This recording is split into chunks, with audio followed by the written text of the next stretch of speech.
When people ask me about Kapsowar, the first thing I tell them is that it's the most beautiful place in Kenya. It's been a place that we've come to love and come to call home. There are many differences.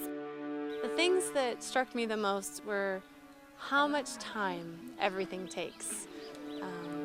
All of our laundry is done by hand. Our supplies, our food supplies, are quite limited here in Kapsowar. We can only get the really most basic things like very basic vegetables and only a few fruits, flour, sugar. So we make a lot of things from scratch.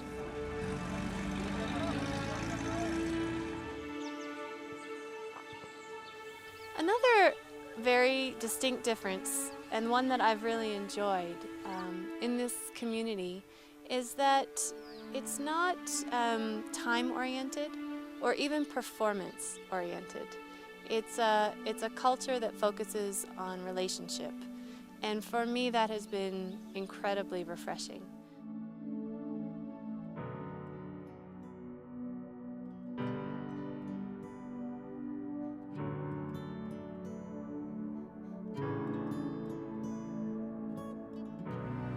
The people of this place, the people of Kapsowar now, are benefiting a lot from the services rendered by this hospital. Before that, we had no any hospital around here. We had no any health facility. But when the hospital came, many lives were saved. During our first term of service, when we've sent our newsletter to our supporters, we've shared the opportunities in medical education that we've been able to have. One of them in 2007 that was a very key part was the Sudanese Physician Reintegration Program. Our responsibility here was to train them in and outpatient pediatrics as well as high-risk obstetrics. And I was the site supervisor for that. So I was able to work with 6 of the Sudanese physicians, training them in those disciplines.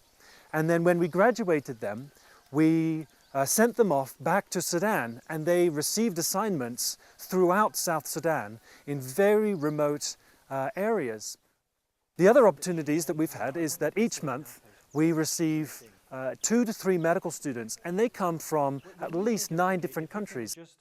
I have greatly enjoyed in the last 2 years teaching and supervising these students.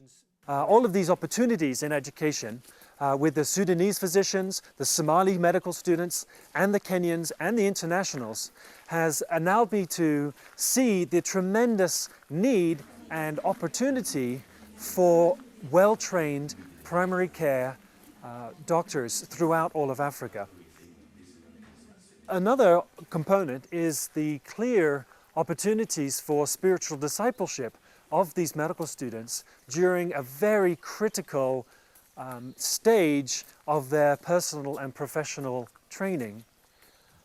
They are often dealing with very difficult questions of lifestyle, where they're going to live, how they're going to live, what kind of clinical work they want to pursue. And we have an opportunity in medical education to influence those questions. So the goal of my family is to return to the United States following home assignment and pursue formal training in medical education. It's been a joy and a privilege raising our children here. They really have experienced a lot living here in Kenya, from friendships with children who are not like themselves, to having numerous pet chameleons and just being able to go out and find them. I think missionary kids have a very unique perspective on the world because they've seen and experienced things that many children will never, or not until they're adults. And so it's shaping their worldview from a very young age, that the world is so much bigger than what we initially think.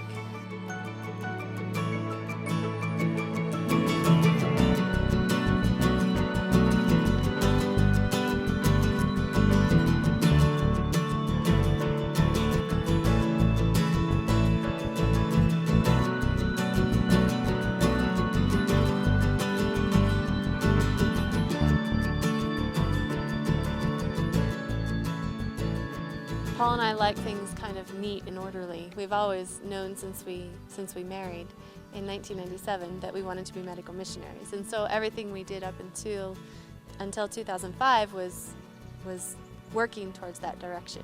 This past year has shown us, with the post-election violence, with the realization we were having twins, to the uncertainties of their health after they were born, we've been reminded that as much as we like to think we're in control, we're so not. You know, we've titled our prayer letter "Faith Steps," and that it has two meanings really. One of which is we are taking steps of faith day by day. We need to walk by faith and to live by faith. What we've learned this year is encompassed in that is a sense of trust and dependency on the Lord. The other component of faith steps, though, is God's faithfulness. You know, that's our part is to walk by faith, and to have faith, being certain of what we hope for, confident of what we believe. But then the other side of that is the faithfulness of God. Lamentations 3:22 and 23. Because of the Lord's great love, we are not consumed, for his compassions never fail.